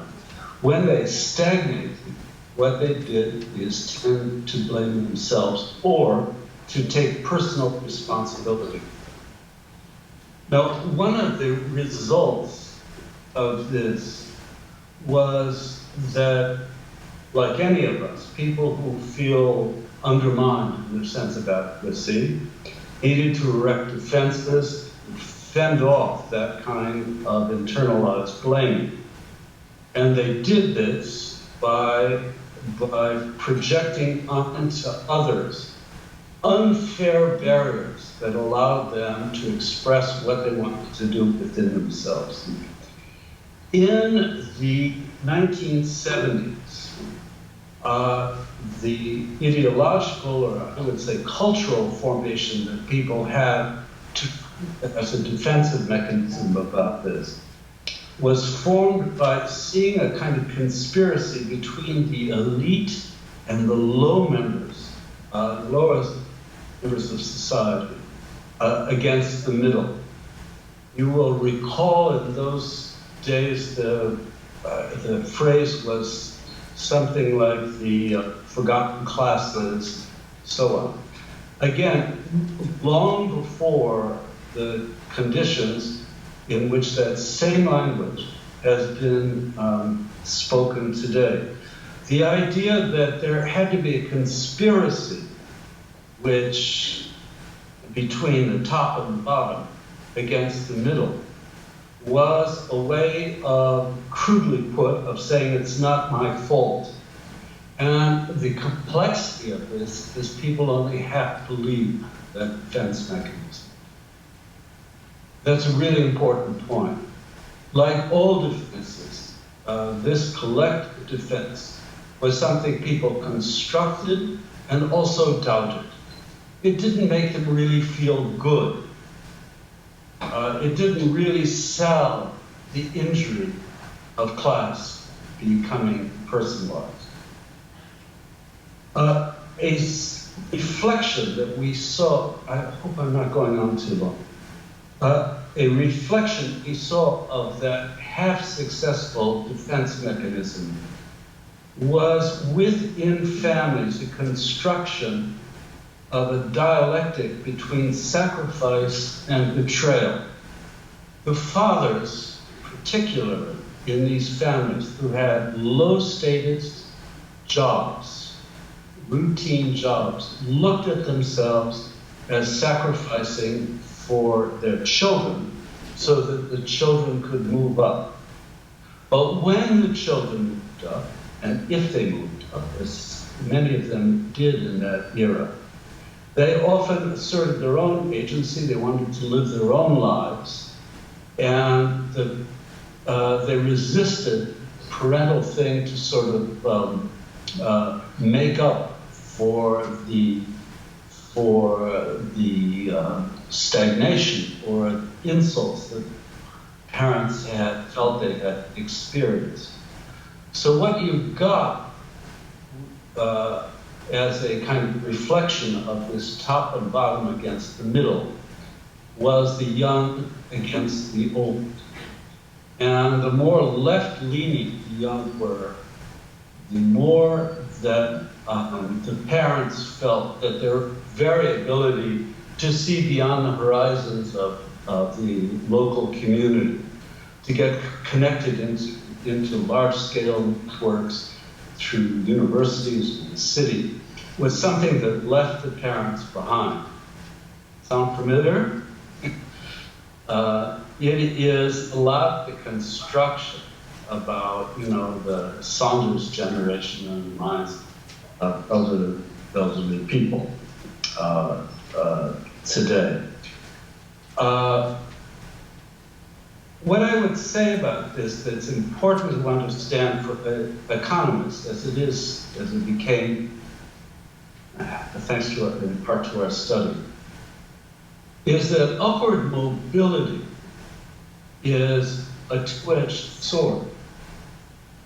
That being upwardly mobile intergenerationally can reinforce many patterns of feeling left behind in generations that are before, in a way where the parents, particularly male parents at that time, felt that all the sacrifices they were making for their children were betrayed by the children precisely becoming upwardly mobile and going into the middle world.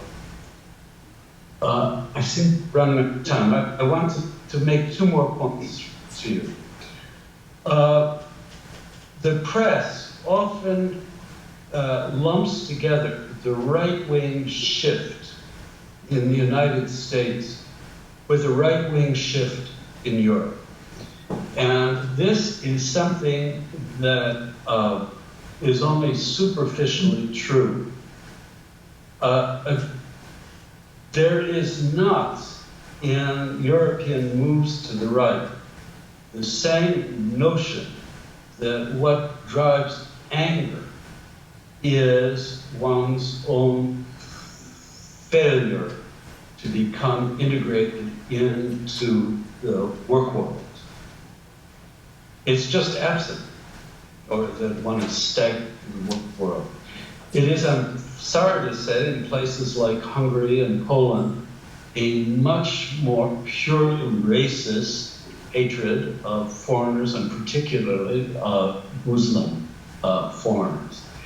Even in sunny England, which I am speaking to you at the present moment, there's very little packaging, for instance, of anti-immigrant sentiment with sentiments against abortion or attacks on the media in Britain.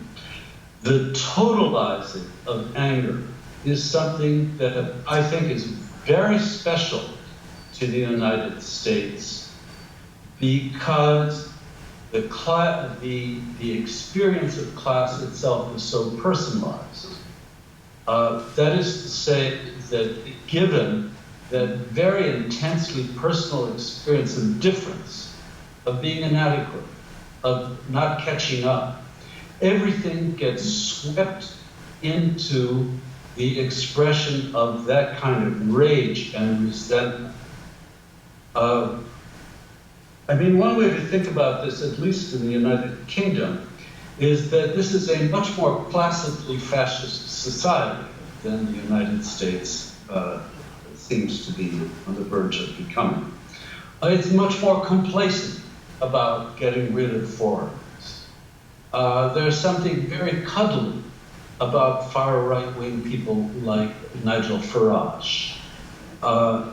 There isn't a notion that you are personally engaged in a kind of invidious comparison to the people who are for remaining in the European Union, and that you're not lumping together a whole host of issues that symbolize your own injured position in society. Finally, I'd like to say something to you about Trump, which I've thought about in terms of the kinds of people who 40 years ago appealed to the working class voters and citizens that I knew in Boston. Then, as now, the people who they were most responsive to were people who lacked self-control. There were little mini Trumps, not as rich as him, but people as emotionally undisciplined as Trump in Boston in the 70s. And they elicited an enormous identification with the people in the communities we were studying. The reason for that, I think you can now understand, that for people who are themselves personally are traumatized by trying to control their own lives, that somebody who displays a rather traumatic loss of control in public is somebody with whom they can identify. What people told me about, I don't know how many of you are old enough to remember George Wallace, but when people told me that they admired him, what they admired him for is things like he's not afraid to lose his temper. He's not one of those people who keeps it all in. This is a terrible paradox. In other words, the more of the leader is seen to have to let it all hang out, as we would have said then, and let the things that are hanging out full of anger and hatred and resentment, the more legitimate that leader becomes in the eyes of people who are, as I say, themselves traumatized by the effort to keep their lives together. I just want to say one more thing to you. I learned something about how to deal with this, a little, very micro learning about this in training my own staff of interviewers for this project.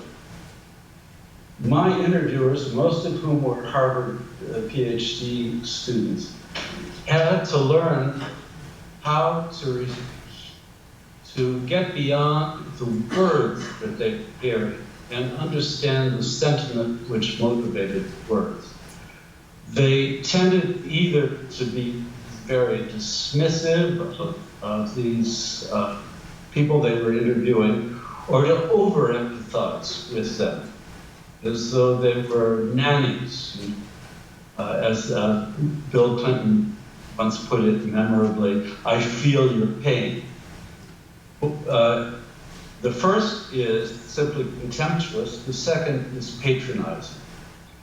And in the training sessions I ran for my interviewers, the question was how that they could learn to treat people as having a compelling and indeed sympathetic set of complaints without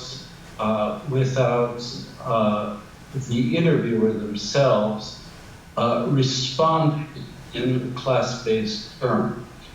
I think that's what the Democratic Party is going to have to learn today. How to take these injuries of class seriously without either condemnation of, "Oh, God, you bloody fascist, aren't you shameful? Isn't it horrible what you're saying?" Or the condescending attitude of, "You only say that because you've had such a tough life." The idea is to get beyond that in discussions with people and have an honest discussion about where that feeling of being injured comes from. It's something that only happens locally. You can't write a constitutional plank into the Democratic Convention which says respect people who are injured by class. And it might mean that the kind of politics that can combat Trump have got to be rethought as a face-to-face politics in which we, on the left, are learning how to talk to people in a way that we have not talked to them before. Thanks very much.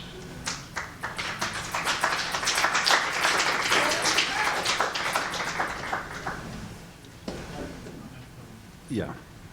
So this brings us to our last speaker before lunch, Charles Kolb. Oh, you see me?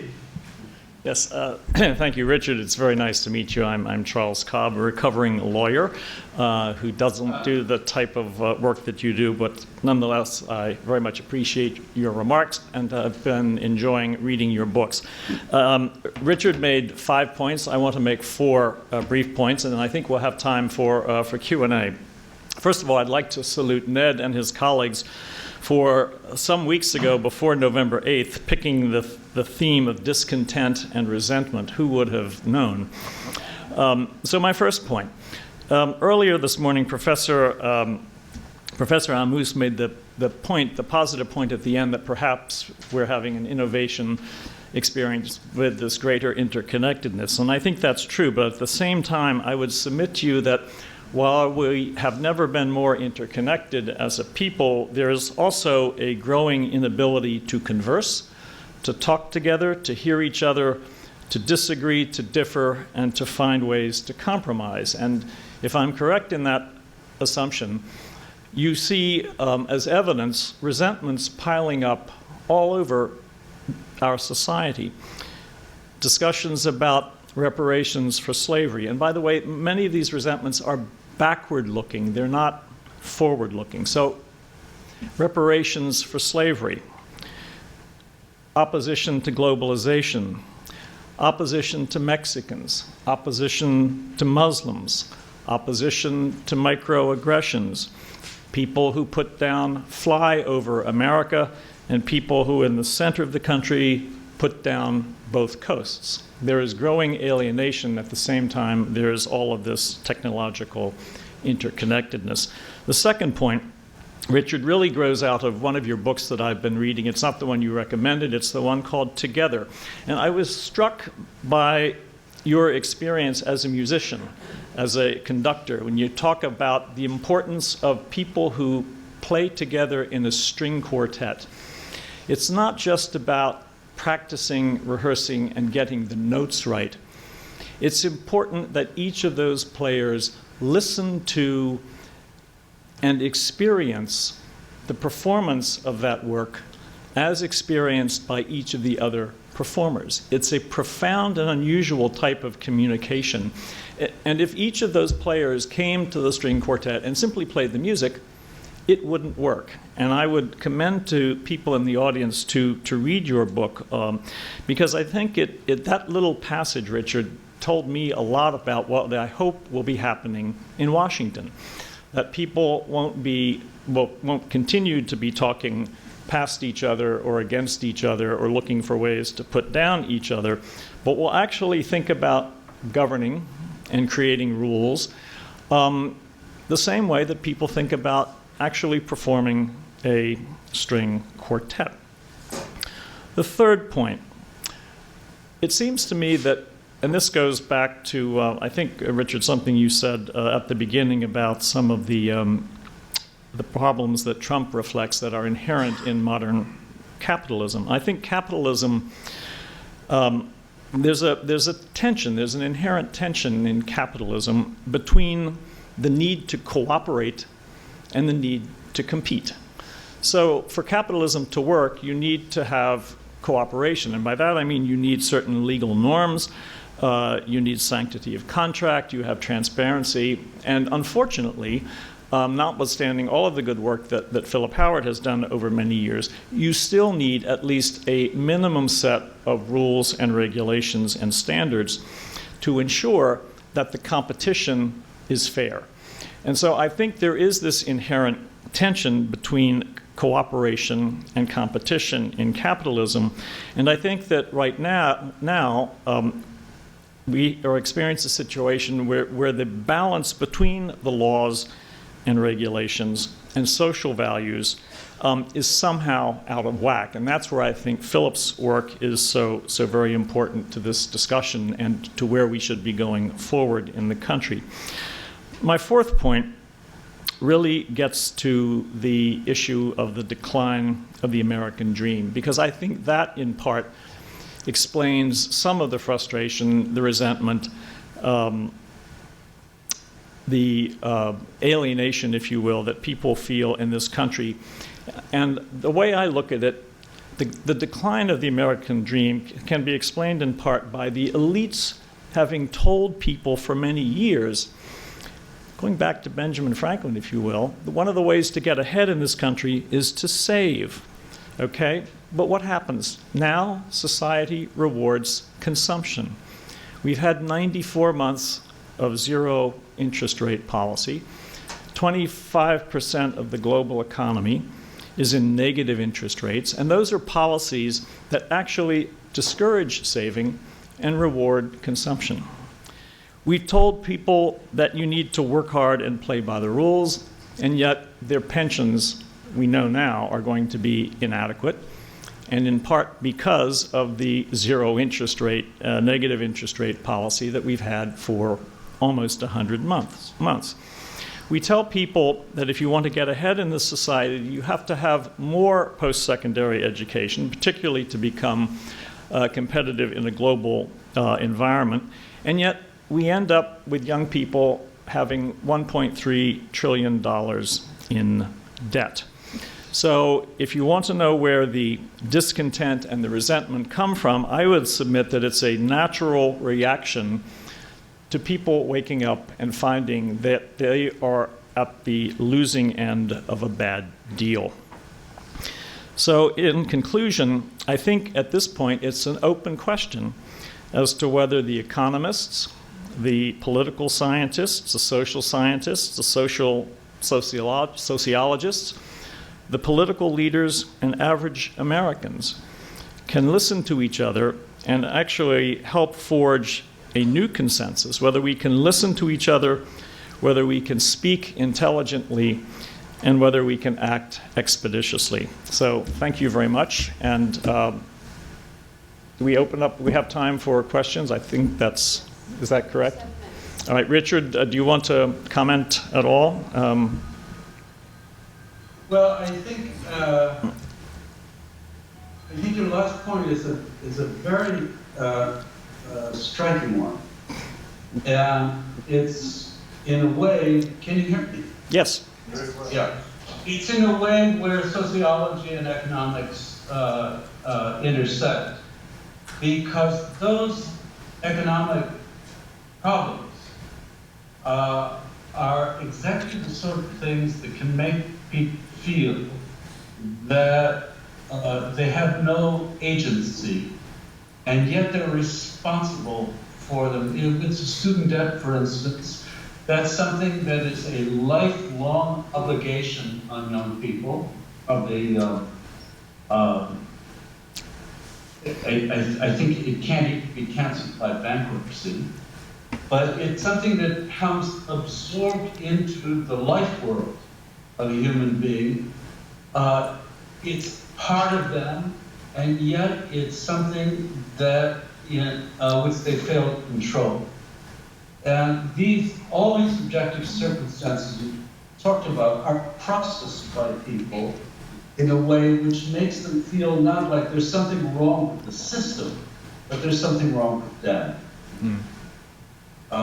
And so that's, I think, where the class element comes in. That's what I'm trying to say about it.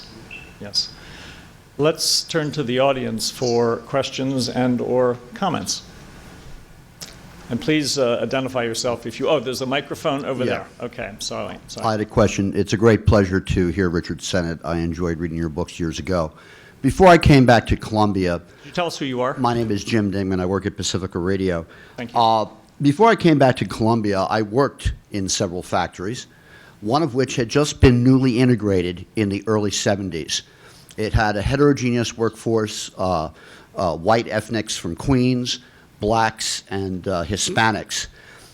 And what I'm struck with was that academia for the past 50 years essentially has not grappled with these issues. And I was wondering how you feel, Richard, about the question of white racism, because that's what I experienced in that factory. I would experience direct comments about their fellow workers that, I don't want to work with this guy, I have to be here because of this decision. And at the same time, I'd get it back and forth from other people. And when people bring up the American dream, all these workers were guys who were putting their kids through college, had completely bought in to the mythology of the American dream. Yet, with the election of Trump, we're confronted with a situation where I don't see we're going to get any kind of progressive educational policy that will affect the secondary and university education systems of our country to meet the kind of issues that have been talked about for 50 years about these questions of deindustrialization. So I'm wondering about what your thoughts are on that. Well, I think can you hear me? I don't know how all this is. Is it working well? Maybe let's take a group of questions, shall we? I think that might be better. Well, I respond to just about the first of this, about the, one of the things that's interesting to me and to other sociologists about racist attitudes is that they prove less viable in work situations than they do in community situations. That is, you could wear down some of that racism more quickly in place than you can wear it down in exchanges between communities. And the signal for this was the US Army. You know, when the Army was integrated, at first there were race riots throughout the Army. And after a while, those race riots diminished. Something of the same thing was true in auto plants in the late 50s as it became racially integrated. It's not that racism goes away, but in the workplace, because you're doing something which is a tangible job, and you either do it with the others or the work falls apart, it tends to erode more quickly. And this to me is why, when I think about problems of inclusion in American society, what I would focus on is the workplace rather than the community. That's, I think, a policy thing, dealing with racial prejudice. That's where we should be putting our energies. Thank you. I think we have the next question. Yes. Yes, my name is Lucia Cannon. I just wanted to make one comment in relation to what you said about Poland and Hungary. I just couldn't resist.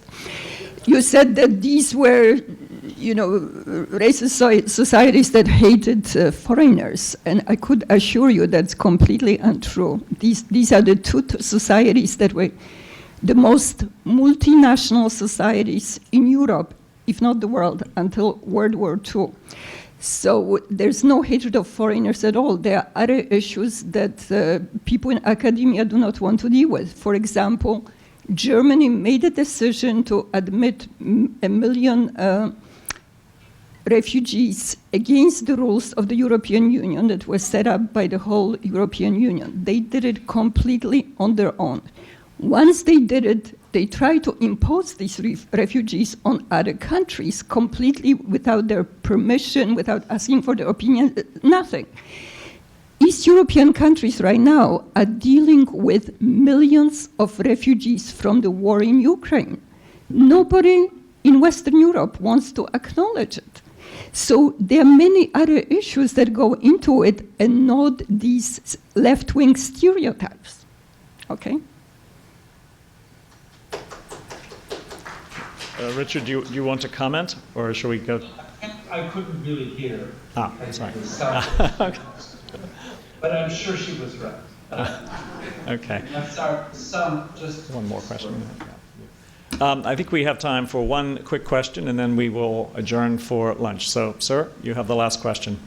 Hi, my name is Chris Paulison. I'm a student at Teachers College here at Columbia University, an aspiring social studies teacher. Can you hear Richard? I'll try to speak a little bit louder into the microphone if that might help. My question is probably a very rudimentary one to men as educated and intelligent as you. I guess I'm wondering what you think of Robert Putnam and Francis Fukuyama's work on social trust in American society.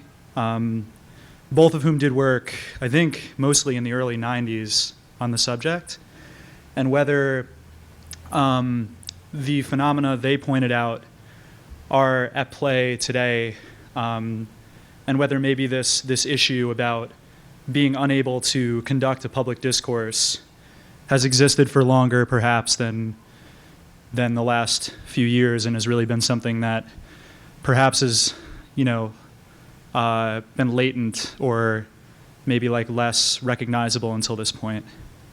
I know it's not really a question, but Richard, could you hear? That I could hear, Okay, good, yes. good. I think you raise a very important issue, and work it has been to me is a really meaningful one. These are the problems of things like cooperative trust and the balance between cooperation and competition are things that are really, they're deep structures in modern society. They are not, the way the press deals with them, a result of abusive speech or even the rise of the Christian right, all those cliches that the press invokes. And I think it could be a good thing for your deliberations this afternoon to try and understand what are the relationship between the formations of social trust in day-to-day experience and the experience of inequality. They don't cancel each other out. But from armies, you can have very, very strong social trust among people who are highly and formally unequal. But I think it's in civil society, as they point out, that seems to be a zero-sum game. So I would suggest it's a really fruitful, what you bring up is a really fruitful topic for further deliberation. Richard. Very much. Richard, thank you very much for joining everyone by Skype. I suspect that you have coined a new phrase that will show up in the literature and in the media shortly, and that is the concept of placid fascism. Maybe it's your next book, I don't know. But thank you all. Thank you very much for being here. And I think we're adjourned for the morning session. And Lizzie, we will have lunch now. Where does everyone go? You'll direct? Oh, okay. Thank you, Richard. I hope to meet you, and I'm enjoying your books immensely. So thank you very much. Bye-bye. Thank you.